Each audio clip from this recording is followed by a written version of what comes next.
Assalamualaikum warahmatullahi wabarakatuh. Halo semuanya, perkenalkan nama saya Delvi Dumaira. Pada video kali ini, saya akan membahas mengenai pengolahan limbah yang terdapat pada pabrik kayu lapis. Plywood atau kayu lapis merupakan salah satu industri yang menggunakan sumber daya kayu. Kayu lapis ini digunakan sebagai bahan bangunan, furniture, dekorasi, dan pembuatan kertas. Industri ini memiliki dampak positif, yaitu dapat meningkatkan devisa negara dan membantu kesejahteraan rakyat. Tetapi, industri ini menghasilkan limbah yang dapat mencemari lingkungan jika tidak dikelola dengan baik. Proses produksi plywood atau kayu lapis banyak menghasilkan limbah kayu seperti tanin, potongan kayu, serbuk gergaji, sampah vinir, sisa kupasan dan potongan tepi kayu lapis yang tidak diolah lagi semaksimal mungkin sehingga akan menyebabkan pencemaran lingkungan. Pencemaran lingkungan ini dapat mengakibatkan menurunnya kualitas dari sumber daya alam seperti udara, air, dan tanah. Telah diketahui bahwa ketersediaan air bersih kini semakin berkurang. Hal ini karena makin maraknya pencemaran yang diakibatkan oleh berbagai kegiatan manusia. Salah satunya adalah kegiatan industri kayu lapis atau plywood. Limbah dapat menimbulkan masalah jika penanganannya hanya dibiarkan membusuk, ditumpuk, dan dibakar yang pada akhirnya akan berdampak negatif terhadap lingkungan sehingga penanggulangannya perlu untuk dipikirkan kembali. Berdasarkan lampiran keputusan Menteri Negara Lingkungan Hidup nomor 51/X/1995 disebutkan bahwa jenis bahan pencemar berbahaya yang terkandung dalam limbah hasil kegiatan industri kayu lapis dapat berupa BOD5, COD, TSS, fenol, amonia total, dan pH. Limbah dari proses pengolahan kayu dapat dibagi menjadi dua, yaitu limbah dari pengolahan kayu primer dan limbah dari pengolahan kayu sekunder. Limbah pengolahan kayu primer berasal dari industri pengrajinan, industri kayu lapis, dan industri pulp dan kertas. Limbah industri kayu lapis dapat berbentuk core, spur trim, round-up, clipping, trimming, serbuk gergaji, dan debu amplas kayu lapis. Terdapat beberapa jenis limbah industri kayu lapis. Yang pertama, limbah padat. Limbah padat yang dihasilkan industri kayu lapis sangatlah banyak.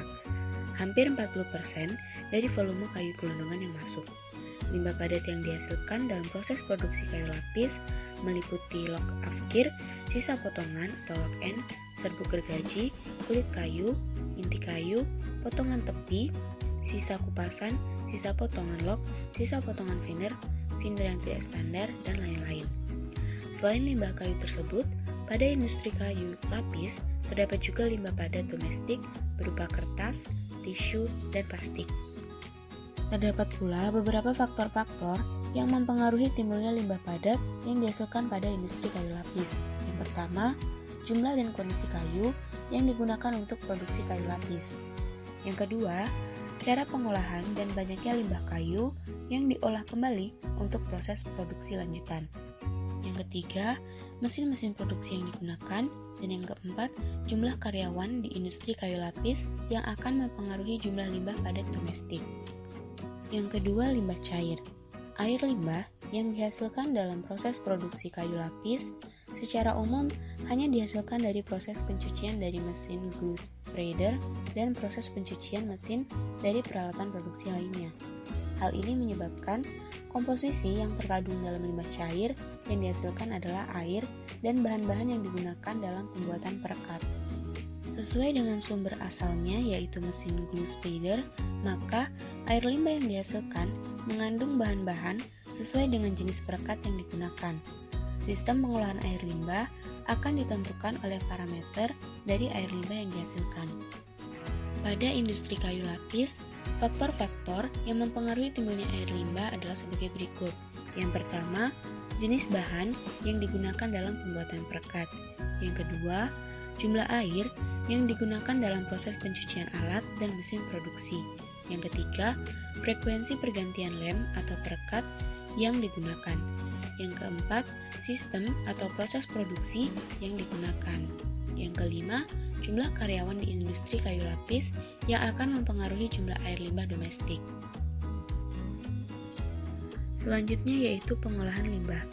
Dalam pengolahan limbah industri kayu lapis, untuk limbah cairnya diolah berdasarkan unit operasinya yang dilakukan secara fisika, kimia, biologi, maupun gabungan dari ketiganya. Secara umum, proses awal pada tingkat perlakuan pengolahan limbah adalah pre-treatment, lalu primary treatment, kemudian secondary treatment, dan terakhir tertiary treatment. Secara singkat, proses pengolahan secara fisika diawali dengan proses screening, proses grid chamber, ekualisasi, dan memperbaiki performance proses selanjutnya. Kemudian, pada proses pengolahan secara kimia, terdapat netralisasi, presipitasi, dan dilanjutkan dengan proses pengolahan secara biologi. Nah, pada proses secara biologi ini, salah satunya adalah dengan aerasi, ozonasi, sedimentasi, dan bak kontrol. Limbah lain dari proses produksi kayu lapis ini dihasilkan dari lem yang lengket pada mesin produksi. Kandungan bahan kimia yang terdapat pada lem adalah fenol.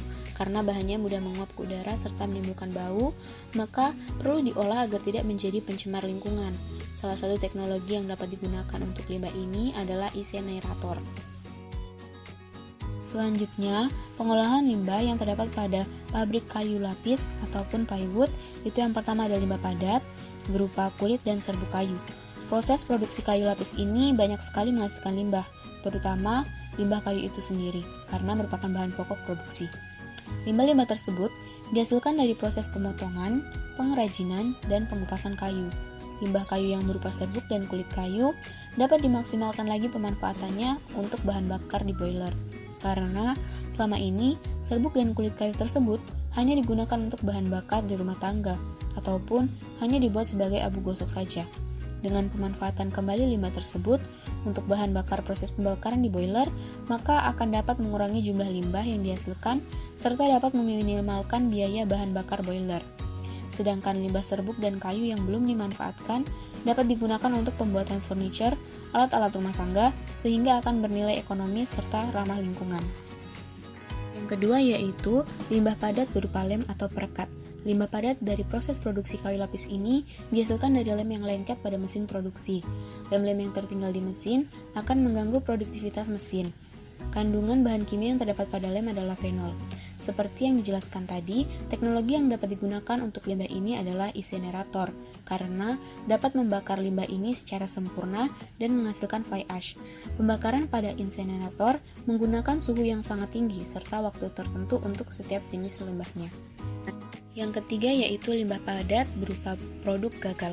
Hasil produk kayu yang mengalami kerusakan tentunya akan menjadi limbah baru bagi lingkungan apabila tidak dilakukan penanganan secara cermat sebelum dibuang. Limbah hasil produksi yang rusak tersebut sebenarnya dapat dimanfaatkan sebagai bahan bakar untuk proses pembakaran di boiler karena kandungan kalori kayu yang tinggi. Yang keempat yaitu limbah cair. Selain menghasilkan limbah padat, proses produksi kayu juga menghasilkan limbah cair. Limbah cair ini dihasilkan dari proses pencucian kayu, pengempaan, dan lain-lain. Limbah cair tersebut dapat diproses kembali agar saat dibuang ke sungai atau lingkungan tidak mencemari sekitar. Oleh karena itu, perlu dilakukan berbagai analisa terlebih dahulu terhadap limbah yang dihasilkan. Analisa tersebut diperlukan untuk mengetahui karakteristik limbah serta teknologi yang tepat untuk pengolahan limbah tersebut. Salah satu sistem pengolahan limbah cair adalah sistem pengolahan IPAL atau instalasi pengolahan air limbah. Sistem pengolahan tersebut bertujuan untuk menghilangkan kandungan padatan tersuspensi, koloid, bahan-bahan organik dan anorganik, serta kandungan bahan kimia hasil dari proses produksi kayu lapis. Proses pengolahan limbah di pabrik kayu lapis dilakukan berdasarkan unit operasinya. Proses pengolahan ini tersebut bisa dengan cara fisika, kimia, biologi, serta gabungan dari ketiganya. Proses pengolahan secara fisika diawali dengan proses screening.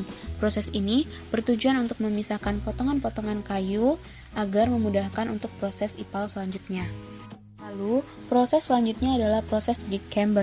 Pada proses ini, tanah, kerikil, pasir, dan partikel-partikel lain yang dapat mengendap di dalam saluran dan pipa-pipa dihilangkan, sehingga dapat melindungi pompa-pompa dan peralatan lainnya dari penyumbatan. abrasi, dan overloading. Lalu, proses selanjutnya yang dilakukan adalah ekualisasi. Proses ini bertujuan untuk menghomogenkan larutan air limbah, menyetarakan laju air dan karakteristik air limbah, mengurangi ukuran dan biaya proses pengolahan selanjutnya, dan memperbaiki performance proses selanjutnya. Kemudian, setelah ekualisasi, dilakukan proses sedimentasi. Proses ini untuk memperoleh air buangan yang jernih serta dapat mempermudah dalam penanganan lumpurnya. Setelah rangkaian proses fisika, dilanjutkan dengan pengolahan secara kimia. Pada proses pengolahan secara kimia, pengolahan yang pertama adalah netralisasi. Proses ini bertujuan untuk mengatur kondisi pH pada air limbah agar berada pada kondisi netral, karena jika terlalu asam ataupun basa, air tersebut akan bersifat racun. Limbah yang dihasilkan pada proses produksi ini bersifat asam. Oleh karena itu, perlu penambahan larutan NaOH agar pH-nya menjadi netral. Lalu setelah netralisasi, dilanjutkan dengan presipitasi. Proses ini bertujuan untuk mengurangi bahan-bahan yang dapat menimbulkan terbentuknya endapan dan menghilangkan kandungan logam-logam berat yang mungkin ada pada air limbah dengan menambahkan soda ash, flokulan, dan Al2SO4. Setelah proses presipitasi, dilanjutkan dengan proses pengolahan secara biologi. Pengolahan secara biologi salah satunya adalah dengan aerasi. Proses ini bertujuan untuk menghilangkan polutan dengan menggunakan mikroorganisme ataupun mengontakkan limbah dengan oksigen atau aerator. Proses selanjutnya yaitu ozonasi.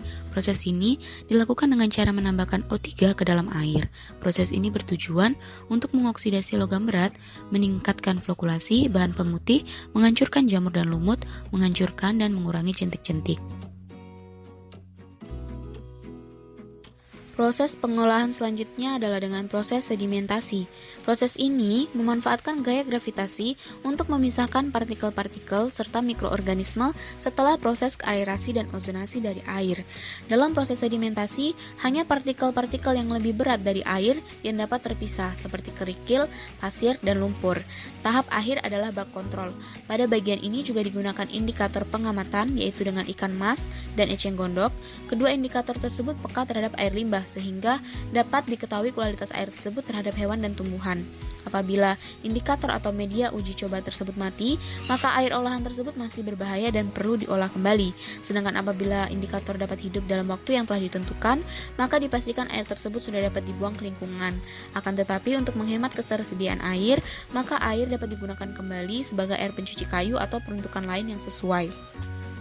Sekian video presentasi dari saya. Saya mohon maaf apabila ada kesalahan. Semoga video ini dapat bermanfaat bagi teman-teman semua. Akhir kata saya ucapkan terima kasih. Wassalamualaikum warahmatullahi wabarakatuh.